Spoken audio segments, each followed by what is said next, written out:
Grants, aka Grand Grants, and it's me, Dimitri. Assuming many people know me by my name, Dimitri. Dimitri, of course. I was trying to think of it, but I apologize for not remembering. But yes, Dimitri here. So, Dimitri gonna give us some insight, perhaps, on what he thinks and what he saw there on the tdM matchup. So, how do you think Moonmeander's feeling, Dimitri?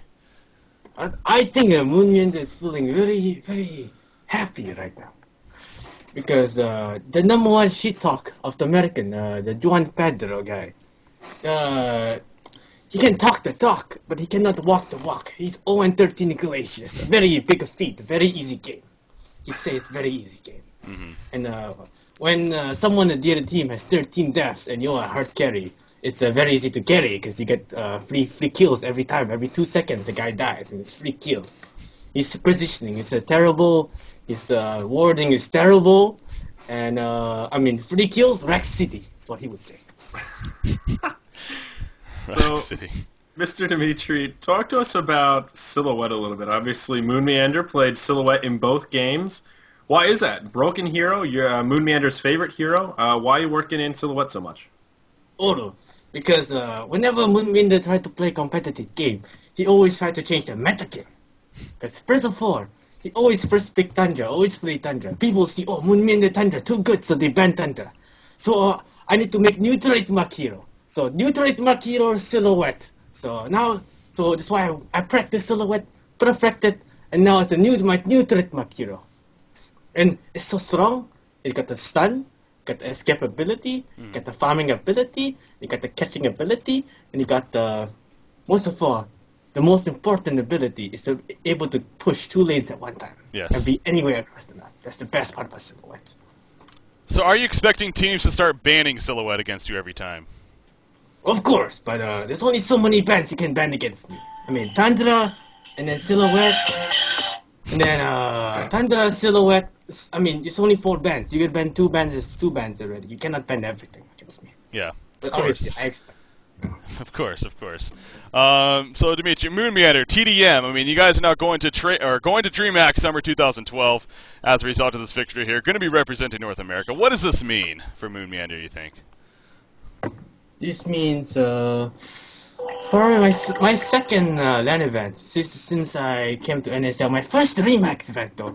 So I get to see all of the fans, all the people, and bask in the presence of all the gamers. And I think it's gonna be a fun time because NESL wasn't as much people, so I expect DreamHack to be a once-in-a-lifetime opportunity. Yeah. And I'll be looking forward to it. That's definitely true. And someone tweeted a question at me asking about your plans at DreamHack. Are there any chances of Moonmeander maybe signing a couple signatures, doing a little fan interaction time? I think there are a lot of people with hopes of meeting you and possibly shaking Moonmeander's hand. All I can say is, bring your mouse pads, and I'll sign it. I will sign your mouse pad, but please don't sell it on eBay. It's for you to keep, and only you to keep. So, if you don't mind, Breaky, I do have a couple questions here. One individual asking DCM619, what were your thoughts about that first game? Obviously, a lot of free farm time. Moonmeander left in that top lane to free farm to his heart's content. I mean, in your mind, within the first couple minutes, were you like, well, this is going to be a quick win since Moonmeander has free farm? Or were you a little nervous that they had another trick up their sleeve? What were you thinking when that was coming about? I was like, Valkyrie, Korak versus Moonmeander? Get on my level. Next in line, please. You can't out-carry a Silhouette with Valkyrie. I'm like, okay, this game is over. They give Silhouette free farm for Valkyrie free farm. Okay, bye. Next game, please. This game is over. Too easy. Next level. Yeah. I mean, how can the Valkyrie kill Silhouette with free farm Silhouette? Yeah. I found 10 times faster than him. We did think it was a little bit ridiculous, so we're definitely on you with that one. So, what about the Warbeast pickup though in that first game? I mean, did that scare you at all or no? It was kind of weird they picked Warbeast because we already have Electrician and Bubbles, which basically means Warbeast needs a BKB if he's gonna do anything. Agreed? Yes. So if before he gets BKB, we just crushed all of them 4v5 in all team fights. We win game, and this is what we did. He had like a 30-minute BKB. By the time it's too late, it took 6 hours. Game over. That's it. Yeah. Couldn't do anything. Zero? Yeah, a couple more. I'm scrolling through. Well, there were a few more. There's some interesting troll questions here that are No, bring the question. All right, so Eric Hargitay, Moon, he wants to know if you would be mad at him for marrying your sister just to get closer to you. Depends. Are you rich or are you not rich? If you're rich, go fucking marry her. I don't care. But if you're not rich, no. No. You need to get on my level. It's about the money. It's about the money. Only if you're on Moon's level. It's not like money too, but like level. I get to see what's your level. I get to discern you by my levels. Gotcha. I see. So I have two questions here that I can kind of combine into one. Both of them sort of asking about how it feels to beat Fun in the Sun, especially after Grand Grant treating you and the team with disrespect, and also picking up a 2-0 as put by Joey Brown here, dumping all over Fun in the Sun. You kind of talked about this, but is it a little bit sweeter knowing that they hyped it up as they were going to steamroll tdM? First of all, they picked the worst team name you can ever imagine against Moonmeander. Fun in the Sun. They can have all the fun in the sun, all they want. But once the night comes and the moon comes out, is when the fun ends. And that's where shit gets real. And we just proved it right there. When the sun came out at night, we played at 8 p.m. Pacific time. They got crushed. And they call me glasses, jacket, shirt, man. Glasses, jacket, shirt. Glasses to protect my eyes. Jacket to keep me warm. And my shirt to take class when I beat your bloody ass to the ground. You want padre, piece of shit, police? That's all I gotta say. This little bitch. Talk shit, get dropped. Gotta talk the walk. You wanna talk the talk? You gotta walk the walk. It's that simple. You wanna talk shit to me, talk to me in real life, alright? You don't talk shit and then you don't walk the walk. I mean, nothing. I mean, when you talk shit, you gotta at least have some skill to back up the talk, you know? You can't just like, oh, talk shit and 1 minute trade, and then you come out with 0-13 glaciers. That's not what you have to do. If you always want to talk shit like me, like when I do it, I at least do it and I back it up with my skill. You know, I'm not full of shit that I go around shit talking everyone in the competitive scene. I don't do that. When I see someone that's good, I respect them. Like Era. That's why me and Fnatic, we have a good bond together. I rank for them in Dota 2. I like them because they have a good team. Sometimes we trash talk each other, but it's all fun. Yeah. But then this one is like way out of proportion. They paused the game, disconnected, and then like, so what the hell is that in the final? This is a spit. They just spit in the face of the competitive scene. You know, that to me is the biggest disrespect. And not only that, side note right here, if they also qualified for DreamHack Summer Dota 2, did you know that? Yes, I did know that. And if they qualify for the HoN, they would totally ditch their Dota 2 seed, which seems to me to be totally unprofessional. First of all, why would you play in the competition as a sideline thing? Yeah. Because first of all, you're taking someone else's seed, and then you're not taking the game seriously. I mean, after doing this shit in HoN, let's say they won today, by like some slim chance, but like some so small like Granger's penis, like such a small chance, that they win today, like. And then they play HoN instead of Dota 2. What's the Dota 2 community gonna think of them? Yeah. They basically fucked themselves in the Dota 2 community, plus the HoN community in one tournament. I cannot believe they just did that. They just deduct their own grave. Like, who would trust Korok on Payday Go in Dota 2 scene now? Now that they might be good players and shit, but you see the kind of shit they pull in HoN, and then they can just waltz back to Dota 2 after saying that they might not play in the Dota 2 seed in the DreamHack. I mean, that's just sad. Well, Trademark Esports is going on. That's what matters in the end. Of course, represent North America. So you guys are moving on. About the main event. Are there any teams that maybe you're a little bit worried about at the main event, or are you confident that tdM will have a very good chance in the main event? Top 2 concerns. Top 3 actually is either BXF, FGTY, whichever wins. Yeah. My first concern. My second concern is Fnatic. That's my biggest concern because they have been DreamHack champions for a long time, and I'm looking to take that shit down and bring it home, back to America, baby. And also, one more thing is the Fnatic Array Australian team. Obviously, we haven't played them in a long time, but the way they've been playing, like the way they've been smashing John Padre's team in scrims that I've been seeing, like 15 minutes in season is pretty pathetic. And the way that they've been playing in the Oceanic and how good teamwork and we on rack.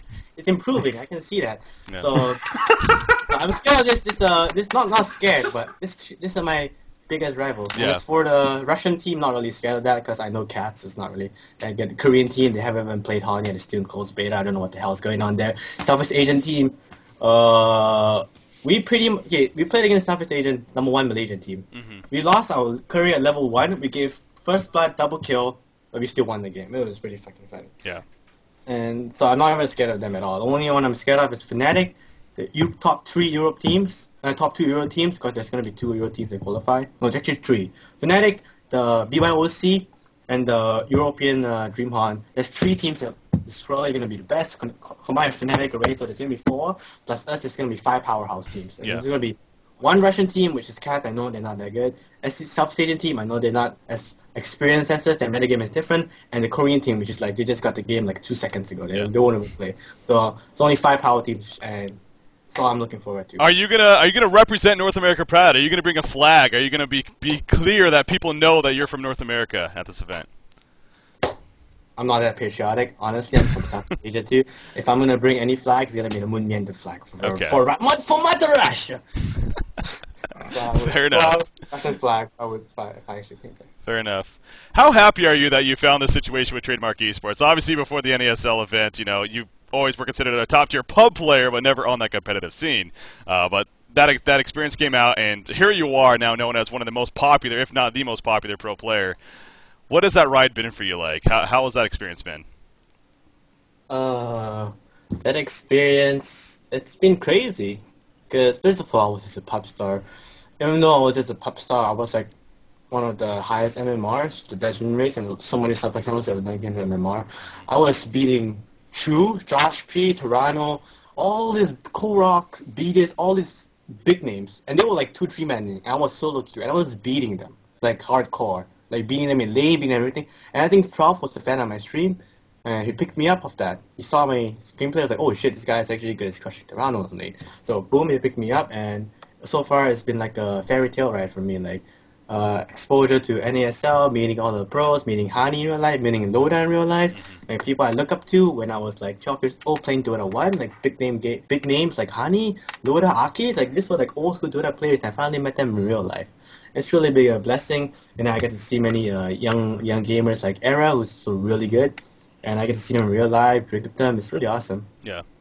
And now DreamHack Summer, I have to meet them again and shake their hand, and it'll be awesome. Yeah. It's been a crazy ride for sure. Yeah, that's awesome, man. It definitely has been, and we've all been on it with you can say. Just kind of experiencing that. So, Zero, you got any more questions here?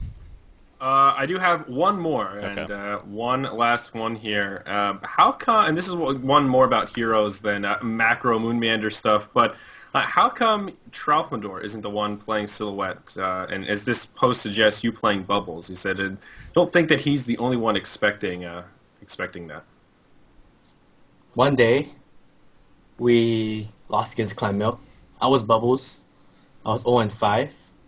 After that, after we lost against Clan Milk, I walked out my house, walked around hours and hours then, and then when I found myself in the middle of nowhere, I had an epiphany. I can't play Bubbles. So now Troufmador, that's the story. It just came to me. That's simple. All right. Simple. The good old epiphany. Something about that shell surf, it's just too much. No, that take cover, man. Like I ain't no bitch, I don't go take cover. Bitch. Yeah. I don't know who takes cover. No. How powerful? Man. What? I was gonna say, how powerful do you think Moraxus actually is? Because that second game especially, B-Kid, he's a great player, but he just tore them apart with Moraxus. So you don't know how hard Moraxus is? Yeah. At level 7, V-Kid was running away from 3 heroes with Yeah. no investments, no Vanguard, and there was 3 people casting all their spells, Magma, Sonic Visions, Freeze, Bases, Slow, fucking Revenant, Slow, and they couldn't kill him. Yeah. I was laughing my ass off, like, what the hell is this? And they tower dive made him trying to kill him, and they couldn't kill him, and we got so many turns on that. Moraxus has such a retarded base armor, plus his second skill gives him 8 armor. He has a huge strength gain, which, not huge, but it's really decent.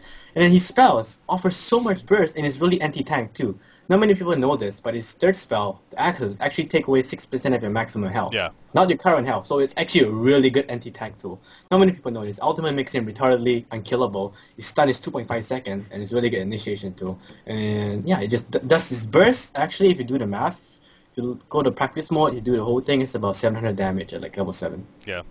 It's almost like a finger. It's like crazy, yeah. And he's a tank. You can't die. We've been seeing a lot more of that lately, and I think that game 2 today really just showed again how powerful he actually is. So, all right, man. I think we are looking to wrap up here, though. Moonmeander, any shout-outs you do want to give before we wrap this up here?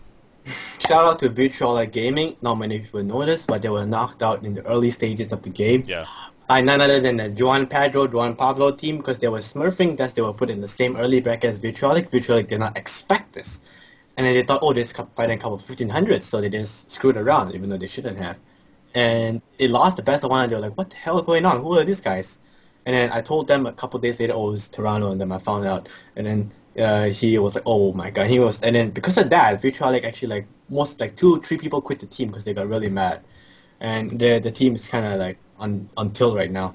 So, and it's all because of Juan Padro's fault, and that's why I hate him so much. I don't just hate people like that. He hurt my friends, he hurt fellow American teams, like, he's such a bad thing to the Han scene. He just killed Virtualic just like that. So hopefully Virtualic will come back in the scene. I want to shout out to Mikey's, Virtualic, Misery, all the Virtualic members that had to suffer through DreamHoN get kicked out so early. It's not really fair to put them in the bracket. At least like a best of 3 or at least a loser's bracket knockdown would be okay for them. Yeah. But they got knocked out like first round. It was kind of a huge mental blow for them. Yeah. And shout out to Jiggle Billy for treating me Devour. I love the Devour. And shout out to Angry Testy's chair. That was great. That was pretty good. I'm glad you brought that up. That was a good laughing moment there. That was the best array of. Go to YouTube and type in Angry Testy Chair Guy. It is pretty hilarious. You have to watch the fast motion one. It's pretty good. It's pretty good. All right, Moonmeander. As always, quite a character to have on. I really do appreciate it, man. Good luck at the main event. Of course, obviously I'll be seeing you there. Looking forward to that, and congratulations again, man.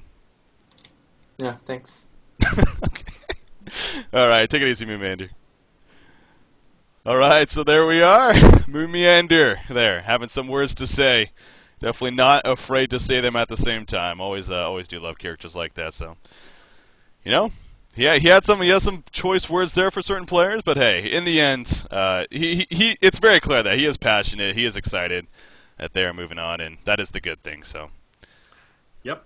I mean, amongst, like you said, amongst some of the choice vocabulary and flaming the other team, he did make some good points. And I think that shout-out, although hidden amongst some giggles about Vitriolic, is definitely important to note. I actually hadn't realized that Vitriolic was, you know, as Moon put it, playing on tilt right now, that some of them were discouraged enough that they were considering quitting the game. And I truly hope that's not the case, because I really do like the Vitriolic guys. So. It sucks. I mean, it really does. Like, I'm glad Moon mentioned that, because honestly, I had no clue. So to go into a big tournament like that and think that you're going to have, you know, at least somewhat of an easy time, at least till the double elimination format, and then all of a sudden just run into a team like Fun in the Sun. Obviously, that does suck for them, and I can kind of understand why that mentality happened, and it does suck. So.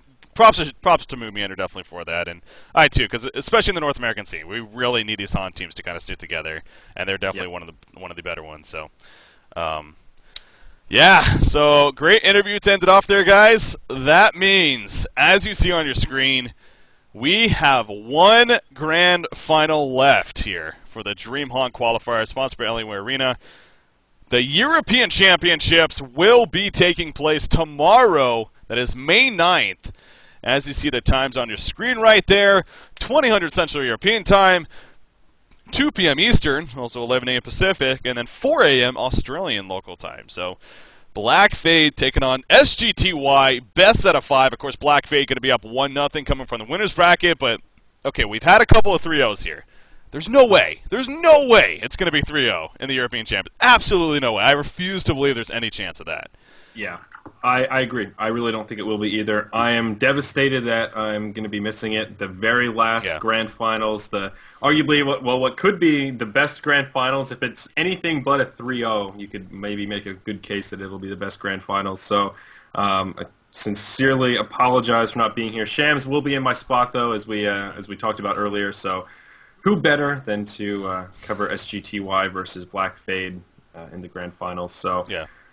If I get home early enough, I'll be there in chat cheering you guys on, but sad I'm going to miss it, Breaky. Sad times. It's unfortunate, but hey, you know, it's The show must go on. Yeah, real life calls. It happens, but yeah, no. And Shams, definitely a big shout out to him. Very, very deserving of that. I actually had a lot of fun today. I really did, and you know, it definitely flowed very well. So hopefully you guys enjoy that. Again, we always are trying to advance it when it comes here to casting at honcast, and you know. If that means, you know, bringing on competitive insight, even as a tri-cast going on, then so be it. And like I said, I was really surprised at how well it went. Yeah. I've never, in my time casting StarCraft and everything, I've really never had a positive experience doing it with 3 people. I mean, I don't know. Usually it seems like one person feels a little bit left out afterwards, but personally for me, I thought it went pretty well. It felt very smooth, so it was nice for me, redeeming my faith in tri-casting. Good to hear. All right, so tdM, again, big congratulations to them. They are representing North America. It is official here. The European Championships, that is coming at you tomorrow at those times, as you see on the screen. Once again, Black Fade versus SGTY. Can't wait, guys. Myself and Shams going to be casting that here on honcast.com. Going to be so much fun. If you did tune in late to this, there will be a rebroadcast of this as well at 10 a.m. or 7 a.m. Pacific, 1600 Central European time, before the European Championships takes place. So hopefully you've been enjoying everything. Hopefully you've been enjoying the show, guys. Really do appreciate you guys tuning in. It definitely means the world. Obviously, without you guys, with no reason to be here, of course. So thanks for tuning in. Been a lot of fun. See you tomorrow. The European Grand Finals coming at you. Check it out. See you tomorrow, guys. Peace. Peace.